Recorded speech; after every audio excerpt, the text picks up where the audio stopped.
We've arrived. Getting real now. Just about that time. Got my headband. Got this nice commemorative lanyard thing that does probably nothing other than look nice.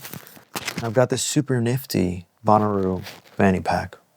So I'm pretty much ready. I don't think I'm gonna do the whole video with this on. Jeez. I don't know, I just figured I'd get a little festive in the spirit for this last video. Bonnaroo is officially less than 30 days away, and that means, well, it means I'm out of time for this series, and it's time to wrap this little baby thing up.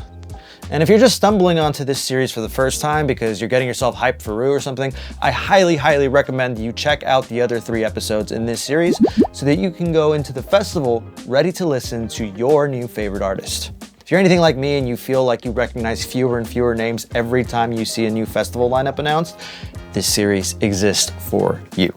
Seriously, I've discovered so many acts doing research for this series that I honestly don't know how I'm gonna manage my time throughout the weekend. I went from feeling like Principal Skinner. Am I so out of touch?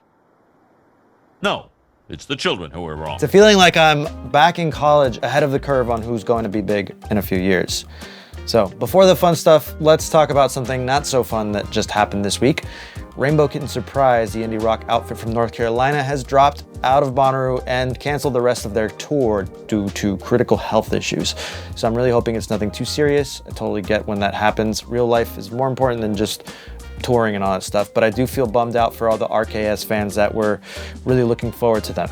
Sudden drop just weeks before the festival kind of makes me wonder if there's going to be some kind of surprise replacement act, or if maybe we'll just see them shuffling around times and extending some time slots to make up for that empty space that we have there now. Guess we got to wait and see. Anyway, we've got a ton of stuff to cover, so this is the part of the video where I'm like, let's get into it.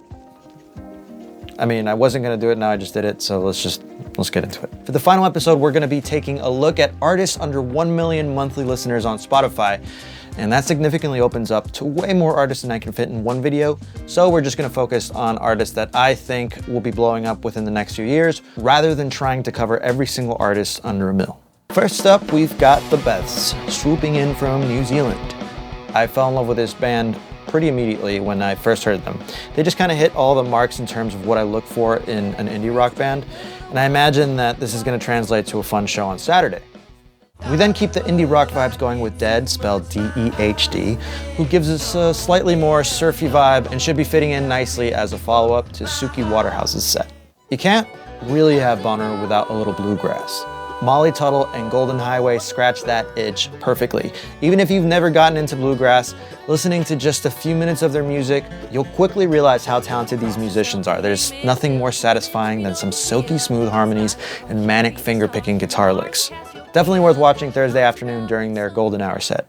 Giving Molly Tuttle on her Golden Highway a run for their money is Sammy Ray and The Friends. Sammy brings us another set of great musicians just laying it all down on stage, with their sound leaning a bit more classic rock, pop, soul, and maybe a bit of jazz.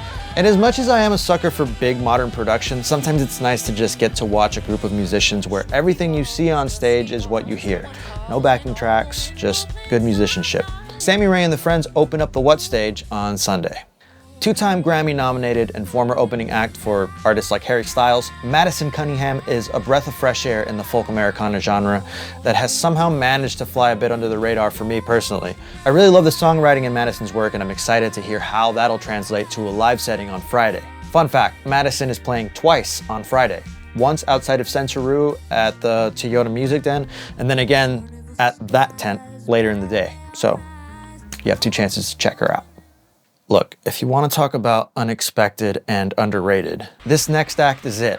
Knocked Loose will quite literally knock you loose during one of their insanely energetic circle pits. I'm not being cute here. I saw Knocked Loose at Coachella with my friend this year, not really knowing what to expect, and, well, just take a look. I also managed to lose my glasses and my hat during this set, so, you know, just like, secure your stuff before you dive in.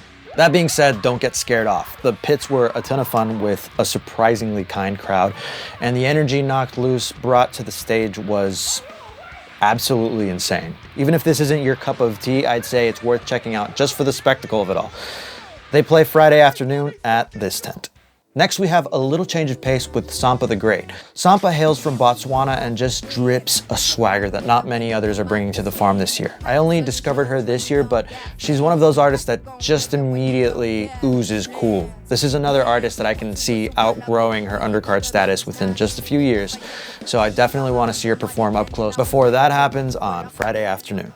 Before I get into the last artist in this episode, I want to point out that there are a ton of artists I've also skipped over that are very much underrated, so I highly encourage you to take a deep dive into some of the lesser known artists that will be at Bonnaroo this year. It's easy to just kind of fall off what's going on in the music world as you get older, and this research has been a great way for me to get back into really refreshing artists. Seriously, if you're the kind of person who listens to like the same 10 albums over and over, go back and find an artist that you liked in this series and give them like a proper deep dive. You will be glad you did. Okay, so I decided I would wrap up this series with the one and only Cory Wong, who will also be leading this year's Super Jam. I've been following Cory Wong for a while since I discovered him via his involvement with Wolfpack, and then later checked out his solo work. Cory Wong is undoubtedly going to bring the jams to the farm. The man knows how to corral together some of the best musicians in the game and just deliver from start to finish. We're talking full horn section, special guest performer, the whole nine. I was extremely excited to hear that Cory would be leading the Super Jam this year just because it makes so much sense to me. I really highly recommend checking out his YouTube channel to get a feel for his sound and overall personality. And given that Wolfpack is also playing this year, you'll technically have 3 separate chances to catch Cory Wong in his element, so you really have no excuses. And that's it. The series is complete. I have officially completed my quest of discovery for this year's Bonnaroo lineup.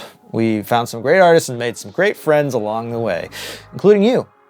You're watching this, so that means we're friends and I appreciate you. Since this is the last episode in the series, and there are so many artists I didn't get to cover, please let me know who you are most looking forward to watching on the farm this year down below in the comments. And of course, if you enjoyed this series, drop a like and a subscribe to this channel. I know it's annoying to be told what to do, but it helps me a ton to not only just stay motivated, but also to have the ability to create more free content for you guys. So take it easy, and if you happen to randomly see me jamming out at Bonnaroo, feel free to stop and say hi. Thanks for watching.